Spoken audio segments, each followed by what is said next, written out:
Такое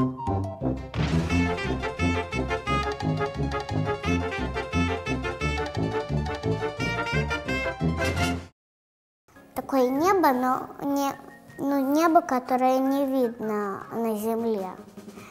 В этом небе есть планеты. И там есть как будто бы такая тоненькая ниточка, по ней кружатся планеты. Каждая на своей ниточке. И есть разные планеты, но наша планета Земля. Даже у нас материал.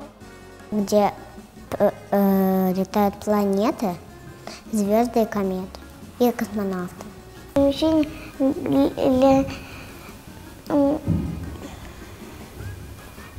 для космонавтов.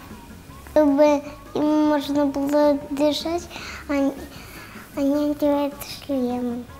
Туда летают на ракете, и там есть такие, пока до самого высокого долетишь, все светло-светло, а потом темнеет,